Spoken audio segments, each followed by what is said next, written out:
I'm going to show you guys how to make pupusas, but first, let's go to Galveston, Texas.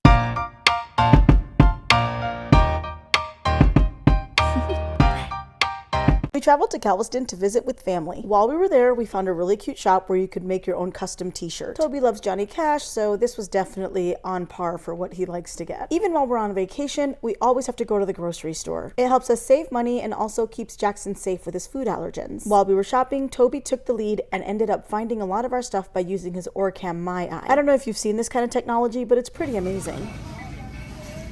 Masika instant corn masa flour.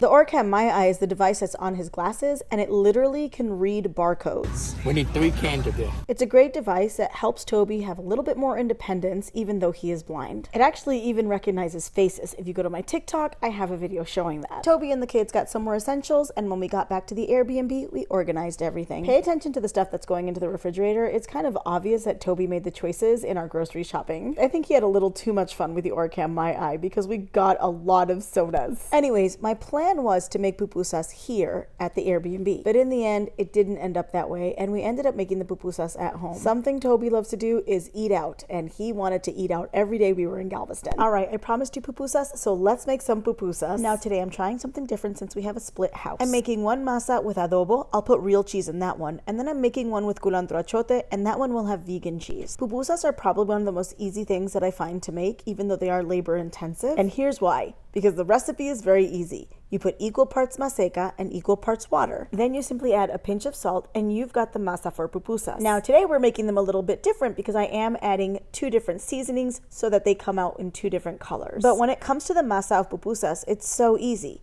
Equal parts masa and water and whatever seasonings you want, and you're ready to go. You can use a variety of fillings, but the one that I usually use is beans and cheese. Usually while I'm cooking, Toby is next to me cleaning the dishes as I dirty them, but I couldn't find him, and when I went to go look for him, this is where he was. Something Toby really loves to do is read books. This is one of the things he has missed most since losing his vision 4 years ago. I wasn't gonna get upset with him because he was reading with the Orcam MyEye and I knew that he was happy. The Orcam MyEye has been an amazing addition of technology to Toby's life. I mean, sure, there's audiobooks, but not all books are made into audiobooks. With the Orcam MyEye, Toby can literally read any book he wants. All right, let's get back to our pupusas. I've got my 2 separate bowls. One is a little more yellow and one is a little more red. The more yellow masa is gonna have the regular cheese and the more red masa is gonna have the plant-based cheese. This is a lazy day, so all I'm doing is using canned beans and I'm putting real cheese in one of them, and then I'm just taking the other bowl and putting some plant-based cheese in that one. Don't sleep on this cheese. It is literally the best plant-based cheese. It almost has a stretch to it. If they just changed the recipe a little bit,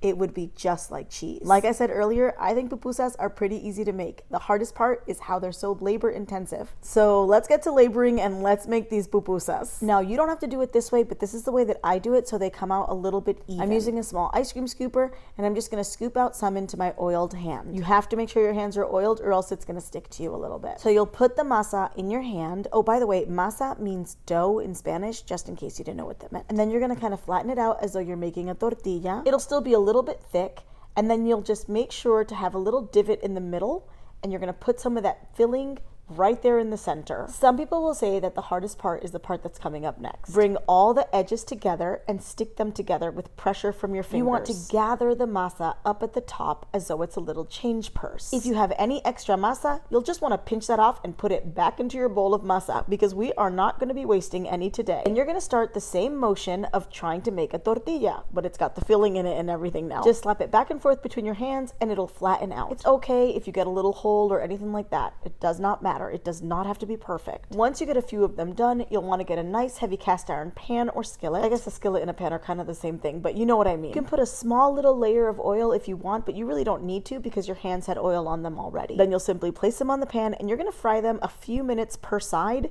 You'll want to see that they're golden on one side and then you'll flip them over. Now, traditionally, pupusas are served with curtido, which is a cabbage that has vinegar and spices in it. And this is probably a very unpopular opinion, but I do not like curtido. And honestly, only one of my kiddos does, and that's Alan. I rarely make it because it makes such a large batch and it always ends up going to waste, and I do not like wasting food. Instead, when I make pupusas, I usually eat them with rice and beans, or I'll drizzle on some of my favorite sauces like the mamatula sauce. The one I'm making in this video is for Alan, and he loves mayo ketchup, so that's what I'm putting on. Now that I'm done cooking, I think I'm going to join Toby as he reads his book with his Orcam MyEye. Buenas noches y buen provecho.